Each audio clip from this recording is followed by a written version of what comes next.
जैसे जब हम लोगों ने यहाँ आने का प्रोग्राम बनाया तो कुछ लोगों ने कहा कि कलिम्पोंग में बहुत ठंड होगी दिसंबर में, मत जाइए, अप्रैल में जाइएगा। लेकिन चलने वाला जब चल देता है तो वो उसी में एडजस्ट हो जाता है, मतलब ठंड है कि गर्मी है उसी में ढल जाता है। तो हम लोग चले आए। रोकने वाले तो रोकते ही हैं, कहने वाले तो कहते ही हैं। कोई कहता है चल सकते हो, कोई कहता है नहीं चल सकते हो, कोई कहता है जाना चाहिए, कोई कहता है क्यों जाना चाहिए, मत जाइए।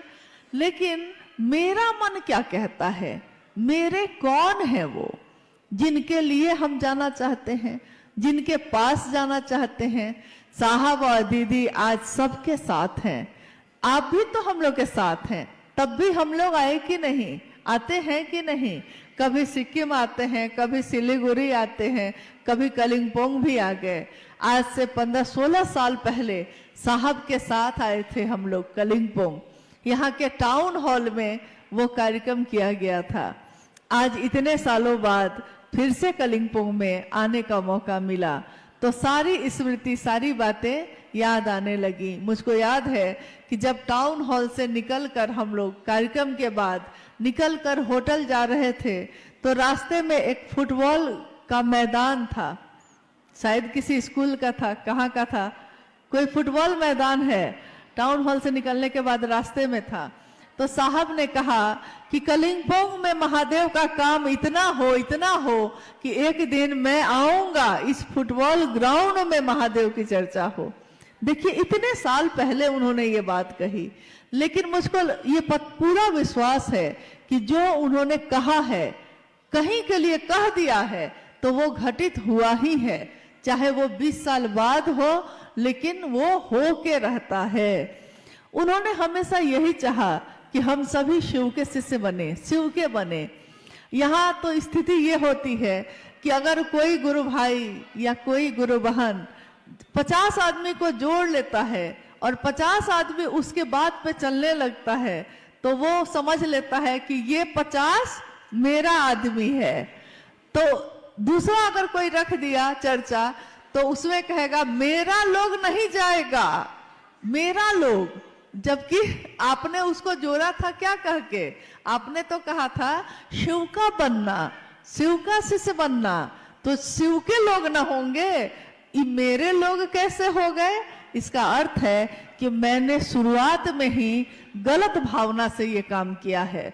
मैंने महादेव के लिए महादेव का काम नहीं किया। जिसने भी, जो भी ऐसा करते हैं, उन्होंने शुरू से ही सोच लिया था कि हमको अपना आदमी बनाना है।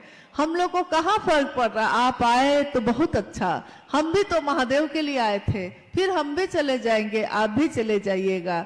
कोई ना भी आया तो भी कोई बात नहीं, महादेव उस पे भी दया करे, उस पे भी अपनी कृपा, अपना आशीर्वाद बरसाएं, उनके दया की बारिश हर व्यक्ति पे हो। हम शिव के शिष्य हैं, हम किसी का अशुभ नहीं सोच सकते, किसी का अहित नहीं सोच सकते, चाहे वो आपके साथ चले या ना चले। कभी शिव के शिष्यों को किसी का अहित नहीं सोचना चाहिए, क्योंकि वो शिव का शिष्य है और अगर उसने सोच लिया तो ऐसा घटित हो सकता है। इसलिए हम लोगों को ये काम कभी नहीं करना चाहिए। दूसरे गाली दे सकते हैं, हम लोगों को नहीं देना चाहिए। दूसरा आरोप लगा सकता है, हम लोगों को नहीं लगाना चाहिए, क्योंकि हम तो जानते हैं कि हम शिव के शिष्य हैं, भले वो जाने ना जाने। एक जिज्ञासा है, गुरु बहनों का कहना है कि दीदी हम लोगों ने दीदी नीलम आनंद जी को तो देखा नहीं है। 2005 में दीदी नीलम आनंद जी शरीर छोड़ी, आप उनके साथ और साहब श्री के साथ गुजारे हुए अपना कुछ अनुभव सुनाइए। बाप रे बाप, दीदी से अनुभव पूछ रहे, एक अपना कुछ अनुभव बताइए कि आपने क्या अनुभव किया साहब और दीदी को। देखिए, दीदी नीलम आनंद 2005 में 17 जून को शिवलीन हो गई। आज से कितने वर्ष पहले, साहब 4 सितंबर 2022 को शिवलीन हो गए और आज भी दीदी और साहब हम लोगों के साथ उसी तरह है, जरा भी कम नहीं हुआ है, रफ्तार और बढ़ गई है, नजदीकी और बढ़ गई है। शरीर में रहते जो थोड़ी दूरी भी थी वो भी अब खत्म हो गई है। आपने जानना चाहा है, आपने पूछा है दीदी नीलम आनंद जी के बारे में। 27 जुलाई 1952 को झारखंड में एक जिला है पलामू, वहां के मनातूगढ़ में दीदी माँ का जन्म एक जमींदार परिवार में हुआ। महुआर जगदीश्वर जीत सिंह की बेटी एक राज परिवार जैसा जीवन वो जी रही थी और जब उनका बचपन अब यौवन की तरफ गया तो उनकी शादी हुई साहब हैदरानंद जी से 22 मई सन 1972 को। 22 मई सन 1972 में साहब और दीदी जीवन संगिनी बने मनातूगढ़ में। और ये वो समय था जब साहब शमशान साधना किया करते थे।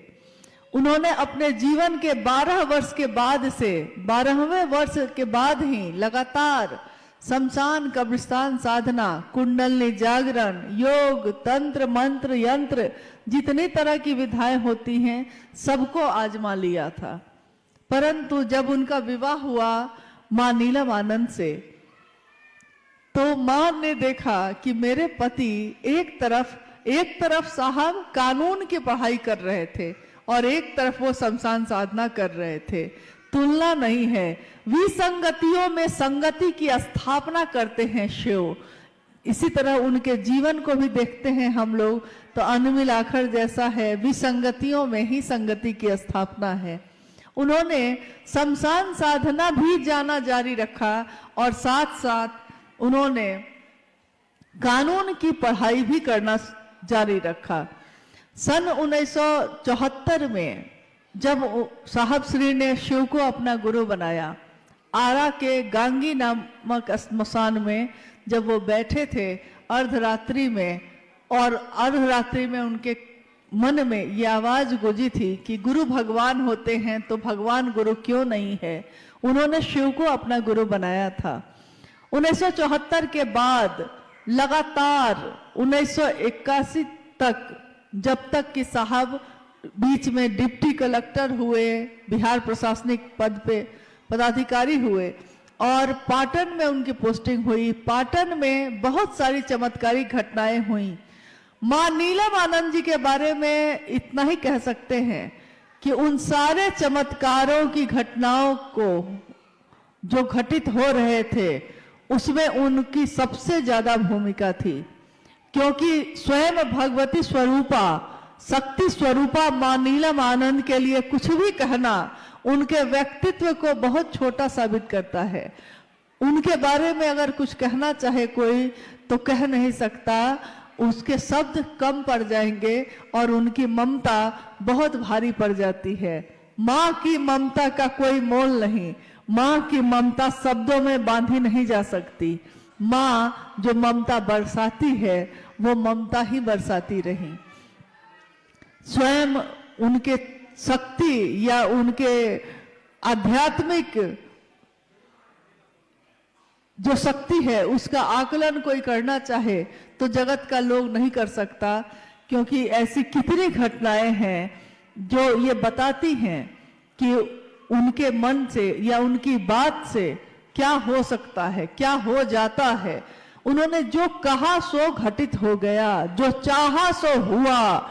उन्होंने कहा था एक दिन जब 13 लोग थे मात्र, शिव गुरु महोत्सव पहला 13 व्यक्ति, और उस दिन साहब ने कहा था कि आज जो 13 लोग हैं एक दिन 13 करोड़ होंगे। मां नीलम आनंद जी ने कहा था कि आज जो शिव शिष्यता है एक दिन ऐसा आएगा कि देखनिहार को धरनिहार नहीं होगा, देखने वाले गिर जाएंगे, मंजिल इतनी बड़ी होगी, इमारत इतनी बुलंद होगी, शिव की शिष्यता इतनी व्यापक होगी। सोचिए ये कब की बात है, ये 1982 की बात है और आज 2025 में हम लोग बैठे हैं। करोड़ों शिव के शिष्य आज जीवन में शिव को जीते हैं, रहते हैं शिव बन के, जीते हैं शिव बन के, बनते हैं शिव। और ये सब किसके कारण हो सका? तो साहब और दीदी के कारण हो सका। आपने पूछा है कि मां नीलम आनंद जी के साथ मेरा जो समय गुजरा, मेरा जो सानिध्य मुझको प्राप्त हुआ, तो मैंने क्या अनुभव किया है, मेरी अनुभूति क्या है। मुझको उनका सानिध्य मिला और उसके बाद तो कुछ भी याद नहीं, भूल गया सब कुछ, याद नहीं अब कुछ, सब कुछ जैसे कोई भूल जाता है। मैं अक्सर हंसी में कहती थी, जब जो माँ जिसने मुझको जन्म दिया वो कभी कभी माँ नीलम आनंद जी से मेरी शिकायत करती थी, कहती थी कि बेटी है मेरी और मुझको फोन करके हालचाल भी नहीं पूछती है। तो मैं हंस के कहती थी उनको कि मैं तो भूल चली बाबुल का देश, पिया का घर प्यारा लगे। पिया का घर यानी माँ का वो आश्रय, वो आंचल, साहब का वो आशीर्वाद, इसके सामने अब दुनिया में कुछ भी याद ही नहीं रहता था। तो जब याद ही नहीं रहता था तो बात कैसे करे? इस पे वो रोने लगी। तो माँ ने मुझको बहुत समझाया, कहा कि अरे वो माँ है, तुम्हारी माँ है। मैंने कहा कि माँ मैं अपने दिल की बात कह रही हूँ, मुझको कोई याद ही नहीं रहता, जब आपके साथ हूँ तो और किसकी याद आती है। तो माँ हंसने लगती। कितनी यादें हैं, कितनी स्मृतियां हैं, लेकिन यही कहूंगी कि उनकी अनुभूतियों को शब्दों में बताना नामुमकिन है, मुश्किल है, संभव नहीं है। फिर भी उन्होंने जो दिया है, उन्होंने किसी में कभी भेद नहीं किया। मैंने देखा मां नीलम आनंद जी को कि उनकी 3 संतान यानी 2 बेटे 1 बेटी है, परंतु उन्होंने हम सबको, सभी शिव के शिष्यों को, शायद आपने सुना भी होगा, मेरी शादी जब हुई उस दिन ही मंडप पे ही मेरे शिव के शिष्य होने की घोषणा हुई थी। सभी शिव शिष्यों को मां नीलम आनंद जी ने एक जैसा ही प्रेम दिया, कभी भेद नहीं किया। तो शिव के लोग शिव जैसे ही होते हैं, शिव कभी भेद नहीं करते। शिव के आंचल में, शिव की गोद में देवता भी बैठते हैं, राक्षस भी बैठते हैं। शिव अगर अमृत देते हैं तो वो सबके लिए देते हैं, वो किसी एक को चुनकर नहीं देते। तो साहब और मां नीलम आनंद जी ने सबको एक समान रूप से अपना दान दिया, अपना आशीर्वाद दिया। ये चाहा कि हम शिव के शिष्य बने, हमेशा बने रहें। मां नीलम आनंद जी के साथ एक कार्यक्रम में जब वो गई थी तो उन्होंने कहा था उस कार्यक्रम में कि मैं शिव की शिष्या हूं, मैं आपके लौकिक कांटों को चुन लूंगी। मतलब आपके जो लौकिक जगत है, सबको कहा कि आप सब जो शिव के शिष्य हैं, आपके जीवन के लौकिक कांटों को, कष्टों को मैं चुन लूंगी, छाया बनकर आपके साथ सदैव रहूंगी, बशर्ते गुरु कार्य में बेईमानी नहीं। ये बात उन्होंने बार बार कही कि एक शर्त एक ही है मेरी कि गुरु कार्य में बेईमानी मत करिएगा, गुरु का काम, गुरु का नाम गुरु के लिए लीजिएगा, गुरु के ही होके रह जाइएगा। और छाप तिलक सब छीनी रे तो से नैना मिला के। हम सारे छाप तिलक जो जगत के हैं भूल जाते हैं जब हमारा मन शिव से लगता है। तो हम सब शिव के शिष्य बने रहें और कुछ नहीं है, हाँ, चलते रहें। जीवन में जब भी मिलना हो इसी तरह गुरु भाई गुरु बहन बन के हम लोग मिलते रहें। कुछ अपने हैं, कुछ क्या कहेंगे, कुछ कांटे हैं, कुछ कलियां हैं, और इन कांटों और कलियों के बीच ही शिव की शिष्यता है। शिव के शिष्यता कीचड़ में कमल के जैसा है। दुनिया अगर कीचड़ है तो शिव की शिष्यता कमल का फूल है। दुनिया अगर कांटे चुभाती है तो महादेव की असीम दया कांटों पे चढ़ के गुलाब को खिलाती है। दुनिया गुलाब को देखती है, कांटों को कोई देखता भी नहीं।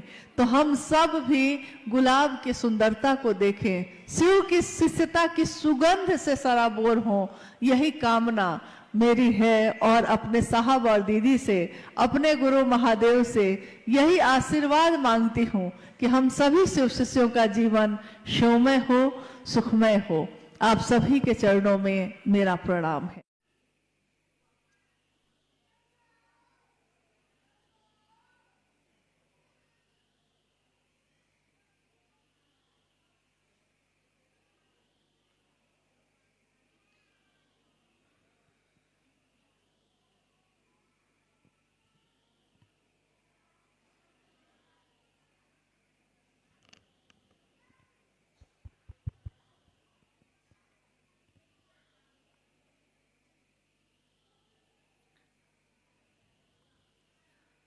मेरे गुरु महेश्वर शिव को मेरा प्रणाम है।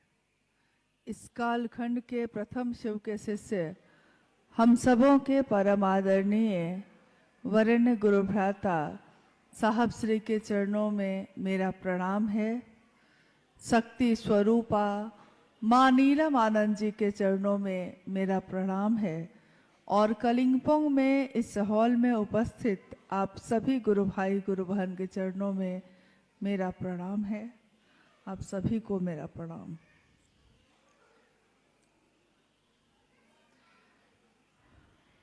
महागुरु महादेव जगत गुरु शिव,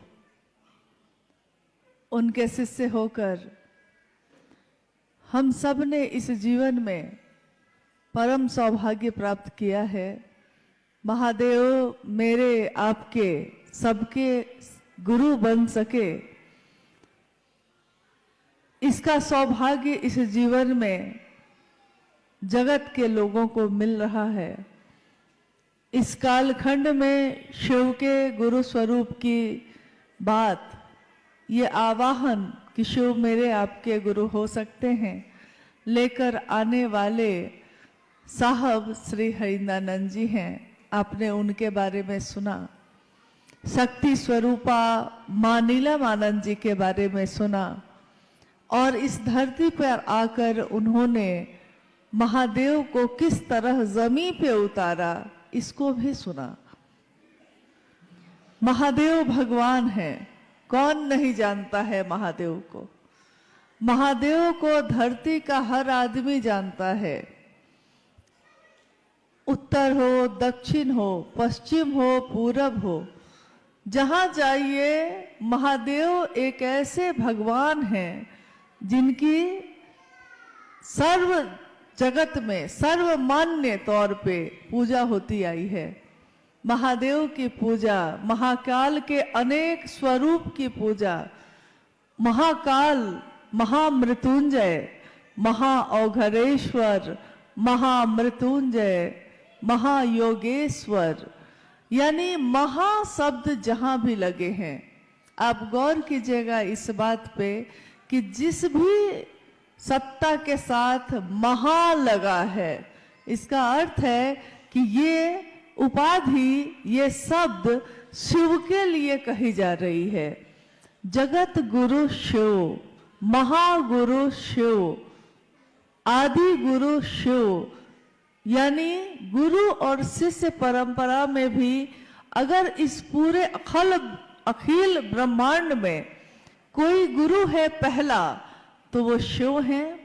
और आपने जाना होगा या सुना होगा, कभी नहीं सुना होगा तो आज सुन रहे हैं कि गुरु शिष्य परंपरा में शिव गुरु हैं। आदि का अर्थ होता है जहां से गुरु शिष्य परंपरा की शुरुआत हो, आदि गुरु। तो जब कोई आदि गुरु होगा तो कोई उसका शिष्य होगा। जब कोई डॉक्टर बनेगा तो कोई उसका पहला मरीज होगा। जब कोई शिक्षक बनेगा तो कोई तो पहला विद्यार्थी होगा।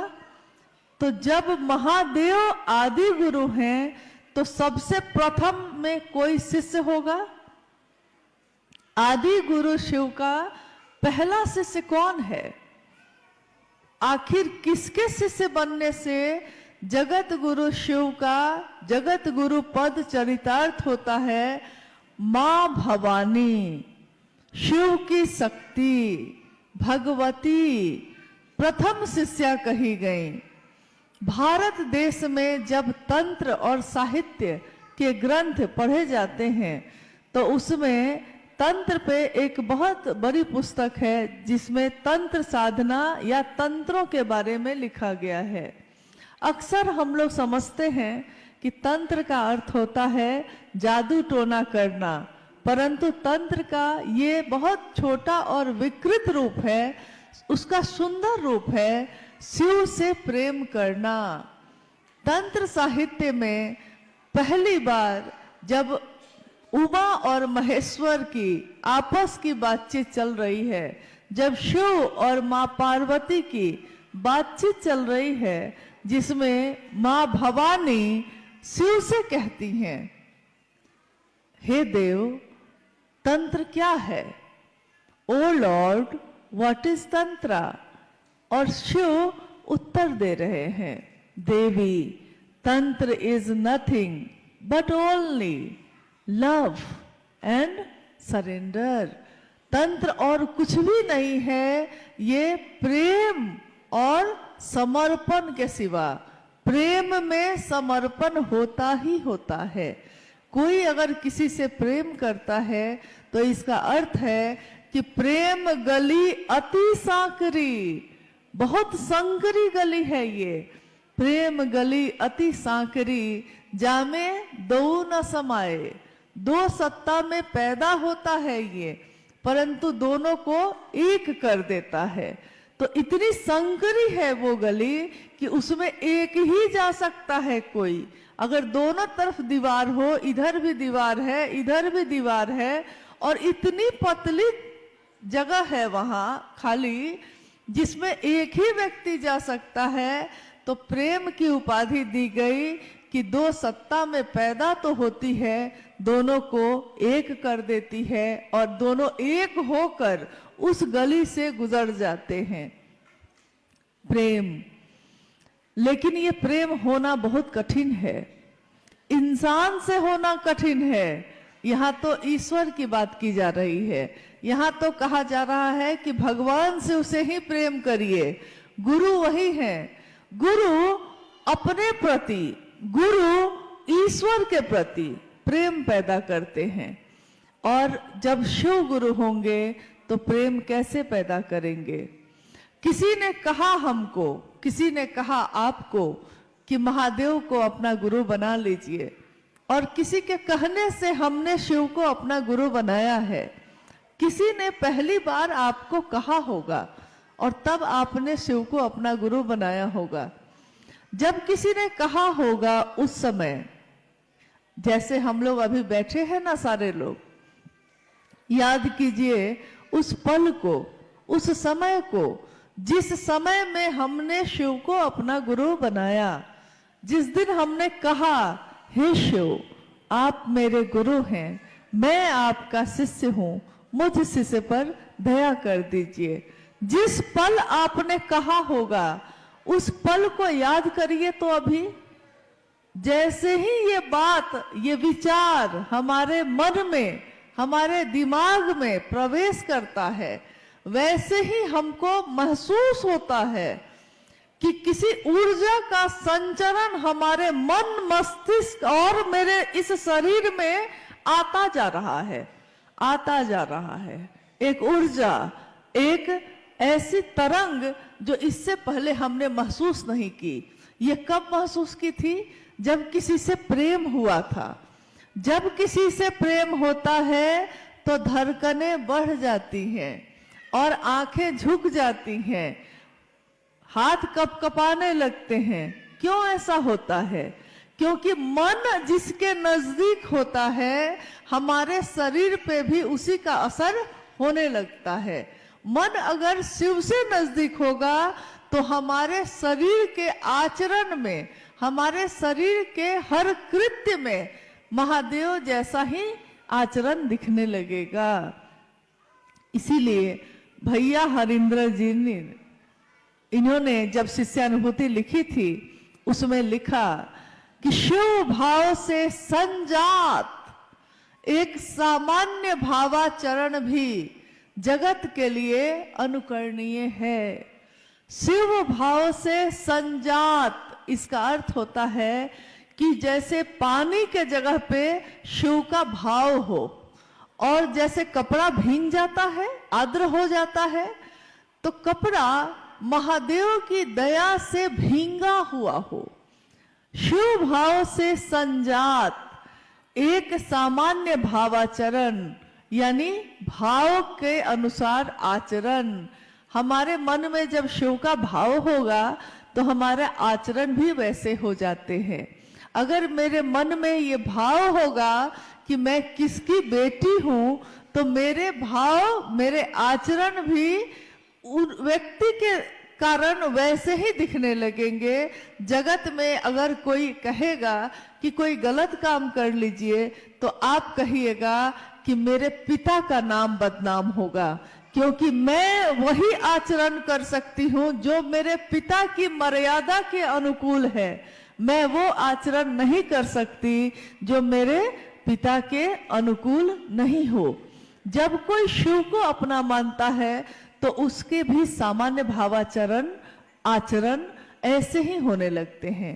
वो जगत में चलता है, रहता है, जीता है, खाता है, बातें करता है, किसी से मिलता है, लेकिन उसके हर काम में महादेव जैसा आचरण उतरने लगता है। उसका हर काम महादेव के भाव से भींगा होता है। और ये जो उसका शिव के शिष्य का आचरण है, ये जगत के लिए अनुकरणीय है। जगत के लोग देखकर ये कहते हैं कि देखिए कैसा शिव का शिष्य है, कैसा शिव का चेला है, कितना सुंदर बोलता है, कितने करुणा है, कितने सुंदर भाव है। इससे हमको सीखना चाहिए।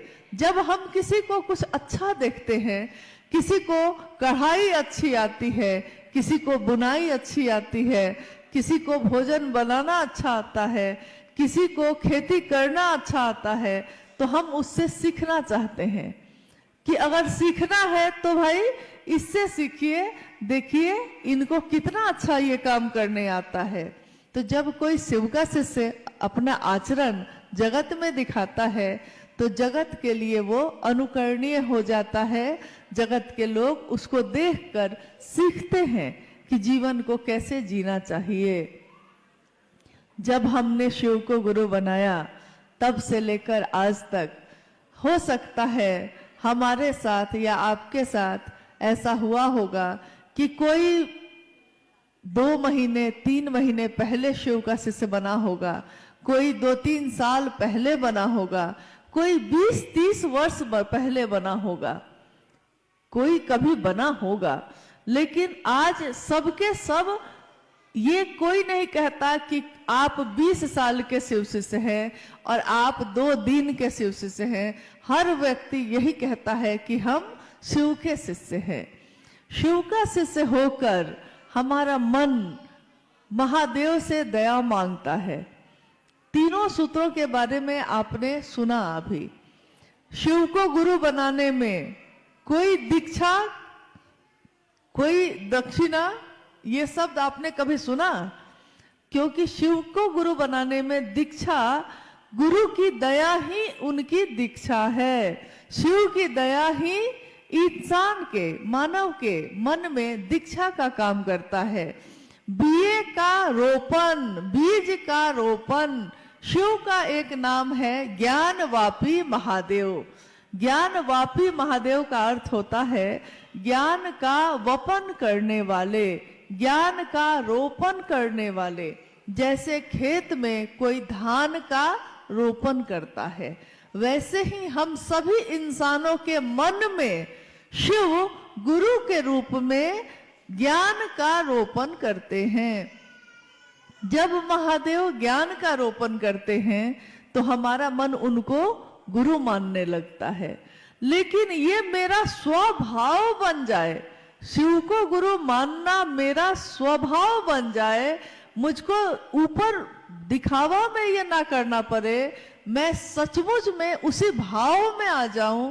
स्वभाव का अर्थ होता है जैसा अपनी माँ के लिए है, पुत्री का स्वभाव, पत्नी का स्वभाव, पति का स्वभाव अपने आप होता है। ये लेकिन जब ईश्वर के लिए हम कहते हैं कि मेरा स्वभाव हो जाए, तो इसके लिए हमको प्रयत्न करने पड़ते हैं, इसके लिए हमको प्रयास करना पड़ता है। शिव को गुरु बनाने के लिए, स्वस्फूर्त जागरण के लिए मेरे हृदय में, मेरे मन में शिव का भाव स्वस्फूर्त हो जाए, खुद ही खुद प्रकट हो जाए, इसके लिए मैं क्या करूं? तो इसके लिए कहा गया, साहब ने कहा कि पहला सूत्र है शिव से दया मांगना। मन ही मन जब हम शिव से दया मांगते हैं, हे शिव आप मेरे गुरु हैं, मैं आपका शिष्य हूं, मुझ शिष्य पर दया कर दीजिए, तो महादेव की दया मेरे मन में, जब मेरा मन बार बार उसकी आवृत्ति लेता है,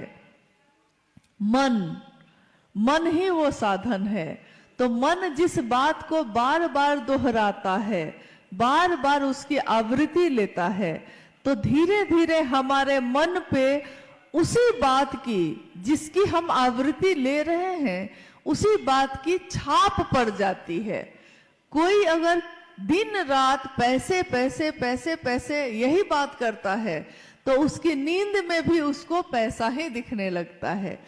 हमने देखा है कभी कभी कि जब शाम में, संध्या बेला में, हमारे घर परिवार में कभी कभी ऐसा होता था, हम लोग छोटे थे तो उस समय याद है मुझको, कि घर में परिवार के बहुत लोग बैठे हैं और कुछ नाते रिश्तेदार के लोग भी आ गए हैं, तो बहुत लोग बैठे हैं। तो जब बहुत लोग हो जाते हैं तो कोई एक बात शुरू होती है और धीरे धीरे सारे लोग उसी बात में शामिल हो जाते हैं। तो एक बार क्या हुआ कि शाम हो रही थी, अंधेरा हो रहा था, तो अचानक किसी एक व्यक्ति ने भूत प्रेत की बात शुरू कर दी। भूत ऐसा होता है, प्रेत ऐसा होता है, महाप्रेत ऐसा होता है, चुड़ैल ऐसी होती है, पिशाच कैसा होता है। धीरे धीरे देख रहे हैं कि जितने लोग वहां हैं बैठे हुए, सब अपनी अपनी कोई ना कोई कहानी उसमें बताने लगे। किसी ने कहा कि एक बार ऐसा हुआ कि अमुक आदमी अमुक जगह गया तो वहां उसको प्रेत बाधा हो गई, भूत प्रेत पकड़ लिया, झूमने लगा। मतलब कैसा था प्रेत? किसी दूसरे ने पूछा भूत कैसा था? तो बड़े बड़े कान थे, बड़ी बड़े आंखें थी, दांत थे, बाल थे। मतलब लोग कह रहे हैं। हम लोग छोटे थे। उसके बाद रात के भोजन का समय आ गया। भोजन करके सारे लोग सोने के लिए गए। तो जब सोने के लिए गए, अब नींद ही नहीं आए, नींद ही नहीं आ रही है, डर लग रहा है और पर्दा भी हिलता है तो लगता है कि भूत का कान ही हिल रहा है। ये पर्दा नहीं है। आवाज हो रही है सरसराहट की, तो लगता है कि भूत ही सांस, उसी की सांस की आवाज आ रही है। देखिए हमारे मन पे उस बात का कितना असर होता है जिसमें हम सब शामिल हो जाते हैं। तो सब शामिल हो गए तो रात भर नींद नहीं आई, कोई अकेले सोने को तैयार नहीं हुआ। सब अंत में विचार हुआ कि सारे लोग हॉल में गद्दा बिछा लें और एक साथ सो जाएं, क्योंकि कमरे में जाने पे भूत आ सकता है। देखिए किसी एक ने बात शुरू की, धीरे धीरे सारे लोग उसमें शामिल हो गए और जब शामिल हो गए तो मन पे उस बात का ऐसा असर हुआ कि हर जगह वही दिख रहा है। अगर हमारे आपके जैसे लोग और बातों को छोड़कर महादेव की बात करने लगेंगे और कहेंगे, कोई एक शुरू करेगा महादेव मेरे गुरु हैं, आपके भी हो सकते हैं। दूसरा कहेगा कैसे हो सकते हैं। तीसरा कहेगा महादेव तो है ही। पहला कहेगा है गुरु, इसीलिए तो कहते हैं कि बना लीजिए। महादेव का साथ मिलेगा तो हमारा मन सबल होगा, सक्षम होगा, सुवासित होगा। शिव के साथ जीवन की दशा और दिशा बदल जाएगी। कोई कहता है महादेव गुरु कैसे हो सकते हैं, हम लोग को तो कुछ नहीं आता है। तो पहला आदमी कहता है महादेव को गुरु मानने में बस मन ही से कहना है, कोई क्रिया नहीं है, कोई आडंबर नहीं है, कोई आपको खर्चा पानी या पूजा पाठ फूल प्रसाद कुछ नहीं चढ़ाना है। महादेव को गुरु मानकर बस अपने मन का भाव देना है, मन में दोहराना है। और जिस चीज को हम बार बार दोहराते हैं वो हमारी नींद में भी शामिल हो जाती है। नींद में अब क्या दिखाई देता है, तो नींद में हम तो वही है, हमारा बिस्तर भी वही है, परंतु अब जब सोने जाते हैं तो नींद में शिव दिखाई देते हैं। नींद में शिव अवस्थित हैं। जिसके नींद में भी शिव अवस्थित होते हैं वही साधु है, वही ऋषि है, वही महर्षि है, जिसकी नींद में भी शिव शामिल हो जाए। तो हमारी बातचीत का बहुत असर होता है। हम बात क्या करते हैं, कभी कभी कोई ऐसा व्यक्ति मिल जाता है जो आपके घर आएगा और दिन रात आपसे नकारात्मक बात करेगा, सिर्फ नकारात्मक। मतलब कोई आपके घर आया और उसने बात शुरू की, उसने कहा कि क्या कहें, बड़ा बीमार है, बहुत दर्द है, पैर में बहुत दर्द है, पेट में दर्द है, सिर में दर्द है, इतना बोलेगा और जब वो चला जाएगा तो आपके भी सिर में दर्द होने लगता है। पहले नहीं था, उसने इतनी बात कही किसी के बारे में कि मुझको भी लगने लगा कि मुझको भी तो नहीं हो गया है कहीं सिर में दर्द। यानी बात हम सुनते क्या है। वहीं कोई ऐसा व्यक्ति मिलता है जो कहता है, हम अगर कहते भी हैं कि हाँ मेरे सिर में बहुत दर्द है, बड़ी पीड़ा है, पैर के घुटने में चल नहीं पाते हैं, तो वो कहता है अरे मिजाज बना के चलो ना, मिजाज बनाओ, अरे चलो कुछ नहीं है, चल सकते हैं, चलिए। और एक दिन चलने लगते हैं हम। यानी उसकी बात का क्या असर है, बात का क्या असर होता है। मनुष्य की शारीरिक शक्ति यानी उसके शरीर की जो शक्ति है सो उससे बलशाली होती है उसकी मानसिक शक्ति, और मानसिक शक्ति से भी बलशाली होती है उसकी आध्यात्मिक शक्ति।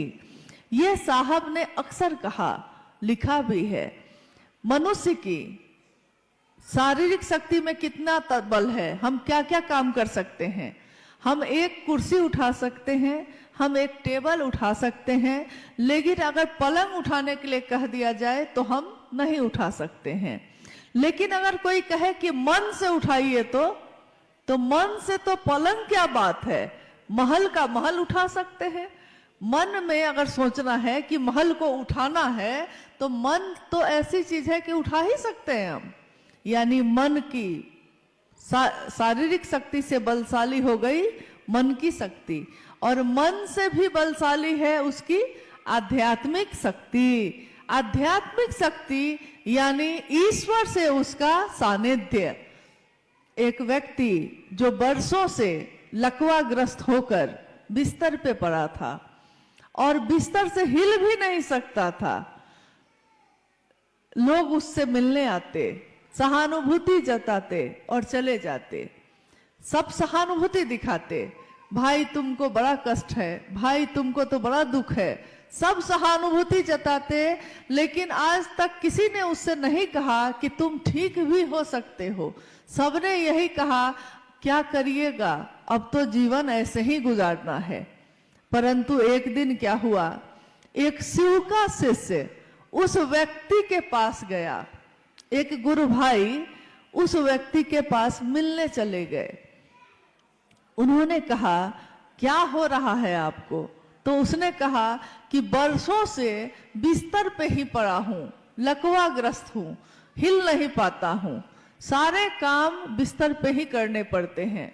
गुरु भाई ने, शिव के शिष्य ने कहा महादेव को गुरु बनाइए ना, लेटे लेटे ही महादेव से दया मांगिएगा, महादेव को प्रणाम करिएगा, और अगर कोई मिल जाए, आए कोई मिलने, उससे महादेव की बात करिएगा। बड़े अविश्वास में, बेमान से उस व्यक्ति ने जो बिस्तर पे था मान तो लिया, परंतु उसके मन में विश्वास नहीं था। एक दिन उस गांव में आग लग गई। जैसे बिहार, उत्तर प्रदेश, ये सब राज्य में जब जाइएगा तो गांव, यहाँ पहाड़ पे तो एक घर यहाँ है तो दूसरा घर उतनी दूर है ऊपर में, तो तीसरा घर एकदम नीचे में है। परंतु बिहार और उत्तर प्रदेश, झारखंड, ये सब में जाइएगा तो एक घर के ठीक बगल में दूसरा घर है, फिर तीसरा घर है, एकदम नजदीक नजदीक घर है। एक गांव में 700-800 घर है, 3-3 हजार घर है एक ही गांव में। तो जब आग लगेगी तो इतना नजदीक है दूसरा घर कि उसमें भी आग लग जाएगी, उससे लगते लगते पूरा गांव में आग लग जाती है। एक दिन उस गांव में आग लग गई और आग धीरे धीरे एक घर से दूसरे घर में पहुंचने लगी। गांव में हल्ला मच गया, लोग अपने घर से बाहर भागने लगे। अगर घर के अंदर आग लगेगी तो हम बाहर ही भागेंगे ना, सब भागने लगे। भागते समय किसी को ध्यान नहीं रहा कि वो व्यक्ति जो लकवा मारा हुआ था जिसको, वो तो बिस्तर पे था, उसके बारे में किसी को ध्यान ही नहीं आया। सब अपने प्राण बचाने के लिए बाहर भागने लगे। बाहर भागते भागते लोगों ने देखा कि जो बरसों से बिस्तर से हिला भी नहीं था, और उस दिन वो दौड़ते हुए बाहर भाग रहा है। तब लोगों को ध्यान आया कि अरे ये तो अंदर ही था, लेकिन ये दौड़ कैसे रहा है। लोग आग को छोड़कर उसी से पूछने लगे कि भाई तुम दौड़ कैसे पाए, तुम तो हिल भी नहीं पा रहे थे। उसने कहा कि भैया पहले मैंने सोचा कि अब कोई आएगा मुझको बचाने, अब कोई मेरा खटिया लेके बाहर जाएगा, लेकिन कोई नहीं आया। मैंने देखा कि सारे लोग बाहर भाग गए, मुझको बचाने कोई नहीं आया। तो आपने जो कहा था ना महादेव से दया मांगना, मैंने मन ही मन महादेव से दया मांगनी शुरू की। महादेव दया कर दीजिए, महादेव दया कर दीजिए, महादेव दया कर दीजिए।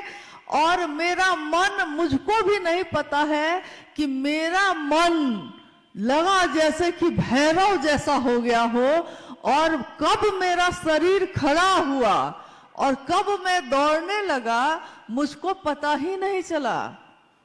देखिए, मन ने शरीर को कैसे खड़ा कर दिया।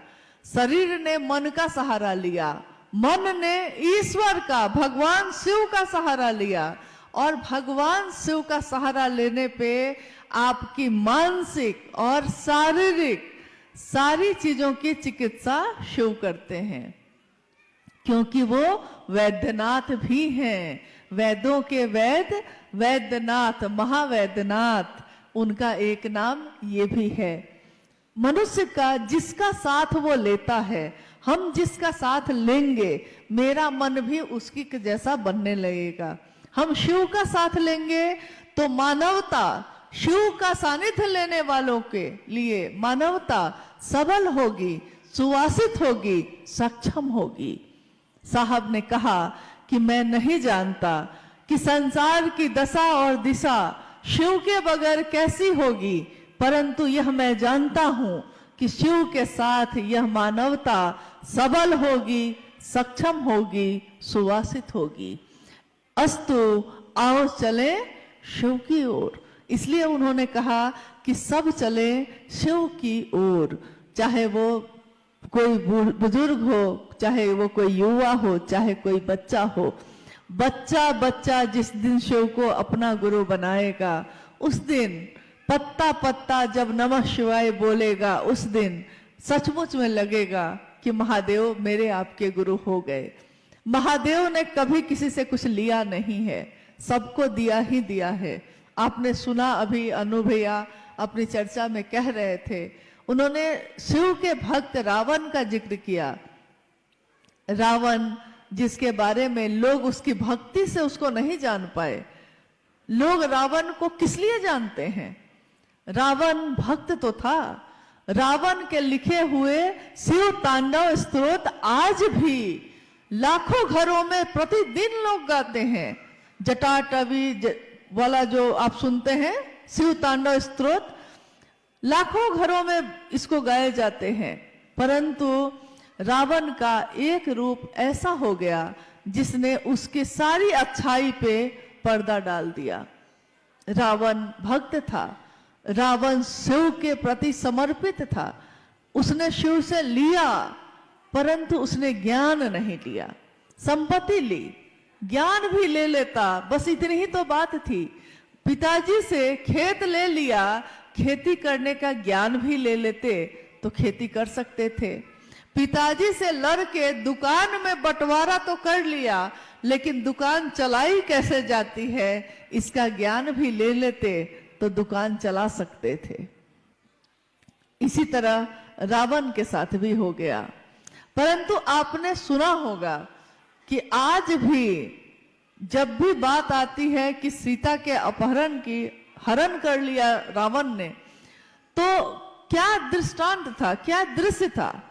एक कुटिया में है सीता और रावण क्या बन के गया वहां? रावण वहां गया, रावण बन के गया था, गया तो था हरण करने, लेकिन बन के क्या गया था? साधु। देखिए, बन के वो गया साधु। साधु बनना आसान है, क्योंकि उसमें क्या करना है? गेरुआ कपड़ा पहन लेना है, रुद्राक्ष की माला पहन लेनी है, तो साधु बन गए। लेकिन साधु होना बहुत कठिन है, साधु होना बहुत मुश्किल है। उसी तरह बन के गया था साधु, हरण किया मां सीता का, तो लज्जित कौन हुआ? रावण नहीं, क्योंकि रावण को तो यह करना ही था। लज्जित वहां साधुता हो गई। इसलिए आज भी, कब की यह कहानी है, कितने सालों पहले की कहानी है, लेकिन आज भी साधु वेश में भी किसी को हम देखते हैं तो हम उस पर विश्वास नहीं करते तुरंत। हमको लगता है कि पता नहीं ये सही में साधु हैं भी कि नहीं हैं, कहीं बन के तो नहीं आ गए। एक रावण ने ऐसा किया है तो दुर्गामी परिणाम है उसके कि आज भी साधु पे लोग जल्दी भरोसा नहीं कर पा रहे हैं, जबकि करना चाहिए। ये तो भेष ही ऐसा है, नहीं कर पाते। और हम शिव के शिष्य हैं। अगर हम शिव का शिष्य बनकर समाज को अपनी सेवा न दे सके, समाज को शिव न दे सके, तो हमको शिव का शिष्य होने का कोई हक नहीं है। अगर मेरे कारण महादेव का नाम ऊंचा ना हुआ, अगर मेरे कृत्य से, मेरे आचरण से मेरे गुरु शिव की बदनामी हुई, तो ये वही बात हो जाएगी, लोगों का भरोसा शिव शिष्यों से भी उठ जाएगा, क्योंकि उनको लगेगा कि शिव के शिष्य ऐसे होते हैं। इसलिए अगर कुछ करना है गलत करना है कुछ, तब आप जो हैं वही बन के जाइए समाज में। लेकिन अगर शिव के लिए करना है तो समाज में व्यष्टि का नकाब हटाकर समाज समष्टि की ओर चलना होगा। व्यष्टि का नकाब, मैं कौन हूं, क्या हूं, इसको भूलना पड़ेगा और महादेव का शिष्य बनकर जगत में उतरना पड़ेगा कि लोग देखें कि शिव का शिष्य कैसा होता है। हम व्यापार करते हैं तो हमको झूठ बोलना पड़ता है, हम नौकरी करते हैं छल करना पड़ सकता है।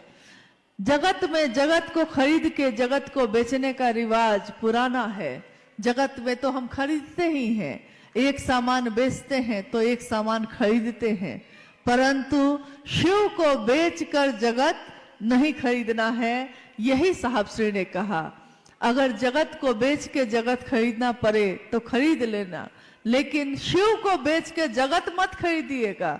एक घर कोई छोड़ देता है, बाकी सब जगह चलेगा, लेकिन महादेव के काम में ईमानदारी, करुणा, सौम्यता, ये तो शिव के शिष्यों का आचरण है।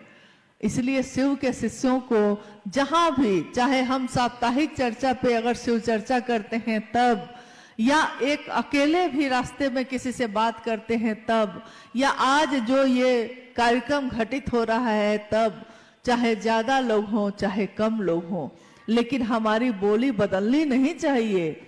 ऐसा ना हो कि शिव चर्चा कर रहे हैं, सारे लोग देख रहे हैं कि हाँ ये सारे लोग तो शिव चर्चा करते हैं, और अचानक उसमें कोई एक दूसरे पे थप्पड़ चलाने लगे, कोई गाली देने लगे, घर जाए तो घर में हंगामा मचा दे, तो लोग क्या कहेंगे?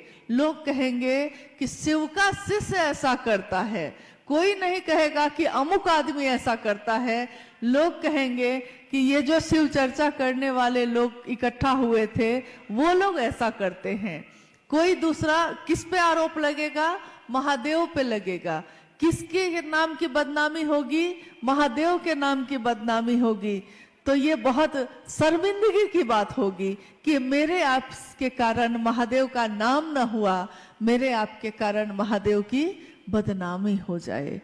बदनामी हो जाना ये तो किसी भी शिष्य के लिए बहुत ही शर्मिंदा होने की बात है, बहुत ही निम्न स्तर की बात है।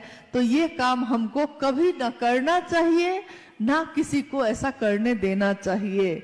अगर कोई ऐसा करता है तो उनको हाथ जोड़ के कहिए कि भैया ये काम, दीदी ये काम आप अपने घर में करिए, कृपया महादेव के घर में मत करिए। महादेव की दुनिया है ये, महादेव की दुनिया में हम रहते हैं, आप रहते हैं, महादेव की इस दुनिया में हम रहते हैं। लेकिन अगर हमारी दुनिया में, यानी हमारी दुनिया तो छोटी छोटी है, हमारी दुनिया में अगर महादेव आ जाएं तो हमारा परिवार, हमारा समाज महादेव जैसा ही होगा, महादेव ही होगा। इसलिए कोशिश करनी है कि पहला सूत्र भी महादेव से दया मांगे शिष्य बनने के लिए, दूसरा सूत्र शिव की चर्चा करें कि खुद भी शिव के शिष्य बने और दूसरों को भी प्रेरित कर सकें, और तीसरा सूत्र शिव को प्रणाम करना। शिव को प्रणाम करना यानी उस सत्ता को प्रणाम करना जिसके सामने नमन करने की भी योग्यता हमारी नहीं है।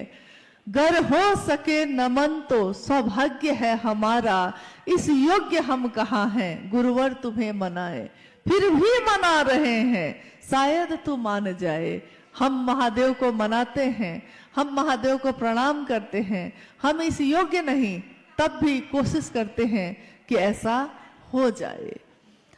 आइए हम लोग कुछ जिज्ञासाओं पे बात करते हैं। मंच पे आई होगी। जिज्ञासा का अर्थ होता है कि किसी के मन में कोई बात पैदा होना, किसी के मन में कोई समस्या पैदा हो जाना, या कोई ऐसी बात जो मेरी समझ में ना आ रही हो तो उसको हम लोग पूछ सकते हैं। ज्यादा अच्छा है कि अगर मन भ्रमित हो, अगर कोई किसी के बारे में कुछ कहता हो तो उसे व्यक्ति से पूछना चाहिए। दूसरों से उसके बारे में बात करने से बेहतर है कि उस व्यक्ति से पूछ लीजिए। इसलिए महादेव के काम में अगर कोई बाधा आती हो, गति और गतिरोध दोनों के विषय में कोई बात आती हो, तो हम लोगों को आपस में बात कर लेनी चाहिए, पूछ लेना चाहिए, ताकि माहौल अच्छा बना रहे, हमारा रास्ता प्रशस्त हो। आइए हम लोग जिज्ञासाओं पे बात करते हैं। हेलो, आपकी ओर से जिज्ञासा बहुत है, उसमें से कुछ जिज्ञासाओं पर हम लोग चाहेंगे कि बात हो। एक भाई ने लिखा कि कलिम्पोंग में शिव चर्चा में सुन रहा हूं लेकिन भरोसा नहीं हो रहा है, क्या शिव जो भगवान है और शिव गुरु दोनों एक है या अलग अलग है? जिज्ञासा है कि शिव की पूजा वो कर रहे हैं, शिव की चर्चा भी सुन रहे हैं, उनको भरोसा ये नहीं हो रहा है कि शिव भगवान है कि शिव गुरु है। शिव भगवान भी है और शिव गुरु भी है। मेरे पिता भी है कोई और वो मास्टर भी मेरे हैं। ये हो सकता है कि नहीं? ये होता है कि नहीं? होता ही है। तो शिव भगवान है, भगवान के रूप में वो समदर्शी हैं, भगवान के रूप में वो सबके ऊपर एक समान दृष्टि रखते हैं। इसीलिए कोई अगर देवता भी तपस्या करे तो उसको भी वरदान देते हैं, कोई राक्षस अगर तपस्या करे तो उसको भी वरदान देते हैं। महादेव भगवान के रूप में प्रसन्न होकर वरदान देते हैं, इसमें कोई, महादेव भगवान के रूप में मनोकामनाओं की पूर्ति करते हैं, इसमें भी कोई संशय नहीं है। परंतु गुरु के रूप में विवेक पूर्ण दान देते हैं। विवेक पूर्ण दान यानी जो हमारे लिए जरूरी होगा, जो हमारे लिए अच्छा होगा। जैसे कहा गया है कि घर में प्रथम गुरु माता और पिता को माना जाता है, क्योंकि माता पिता अपने बच्चे को कभी भी हाथ में खुला चाकू नहीं देंगे। क्यों? बच्चा चाकू मांगता है, माता पिता नहीं देंगे, क्योंकि वो जानते हैं कि चाकू से हाथ काट लेगा। इसको अभी चाकू चलाना आता नहीं है तो चाकू से हाथ कट जाएगा, तो नहीं देंगे। देखिए, माता पिता है वो, लेकिन यहां उन्होंने एक गुरु के तरह विवेकपूर्ण दिया या नहीं दिया, क्या देना ठीक होगा, क्या देना नहीं ठीक होगा। बच्चा कहता है कि हम 10 बजे रात में जाएंगे अपने दोस्त के यहाँ, माँ कहती है ना, दिन में जाना, और मानती है, लेकिन किस बात पे कि दिन में जाना, रात में नहीं जाना है। यहां उसने क्या किया? विवेक पूर्ण होकर उसकी बात को माना, बच्चे की बात को माना, लेकिन विवेक का भी प्रयोग किया। तो महादेव जब गुरु के रूप में होते हैं तो वो विवेक पूर्ण दान देते हैं, जो इंसान के जीवात्मा के लिए, जीवात्मा के इस जीवन के लिए अच्छा होगा, सुंदर होगा, उसी के लिए वो वही दान देंगे। अगर नहीं ठीक होगा तो वो नहीं देंगे गुरु के रूप में, और ठीक होगा तो गुरु के रूप में वो भी दे सकते हैं जो हमारे भाग्य में भी नहीं हो, जो हमारी रेखाओं में भी ना हो, वो भी गुरु अहर्निश देते हैं, देते आए हैं। देखिए, जिज्ञासा आपकी है, हमारी जिज्ञासा नहीं है। आप चैन से बैठे, कुछ देर एक जिज्ञासा आई है कि भारत भूखंड पर गुरु और सदगुरुओं का भरमार है, फिर आज ये जगत गुरु शिव की बात क्यों? हाँ, एक ये जिज्ञासा है महत्वपूर्ण कि भारत भूखंड पे गुरु परंपरा की भरमार है, गुरु और शिष्य परंपरा इसकी भरमार है, फिर आज ये शिव के गुरु स्वरूप की बात क्यों हो रही है? भारत भूखंड पे गुरु की भरमार है, ये बात सही है। शरीरधारी गुरुओं की कोई कमी नहीं है, लेकिन कोई शरीरधारी गुरु भी एक दिन शरीर में नहीं रहते, तब हमको आंतर होना पड़ता है, अपने मन को उनसे मिलाना पड़ता है। मान लीजिए आपने कभी किसी शरीरधारी गुरु को गुरु माना होगा, लेकिन अगर वो बाद में शरीर में नहीं रहते हैं, फिर भी उनकी परंपरा शिष्य की चलती ही रहती है, क्योंकि शिष्य मन से मिलता है अपने गुरु से, और सही गुरुओं का अभाव भी है। प्राचीन समय में ऐसे बहुत सारे ऋषि मुनि या ऐसे गुरु हुए जिनके कारण धरती के लोग अच्छा जीवन जी पाए। कभी किसी ने कहा कि त्रेता युग है, ये सतयुग है ये, लेकिन आज जो युग है ये कलयुग है, और कली युग में ऐसा नहीं कि सारा कुछ खराब हो गया है।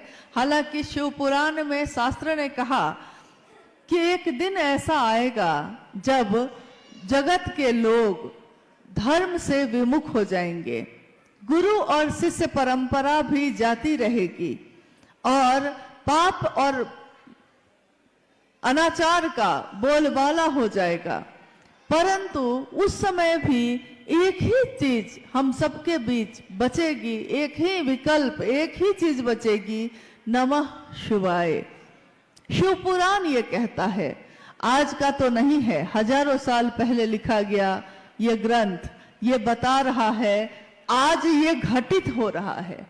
कि आज हम जैसे मानव के पास एकमात्र विकल्प है शिव की शिष्यता, यानी शिव को जो हम प्रणाम करते हैं नमः शिवाय से, नमः शिवाय में शिव का मंत्र है ये, तो शिव का चैतन्य है जो हमारे मन में, हमारे चैतन्य में होता है, हम अक्सर उसी की बात करते हैं।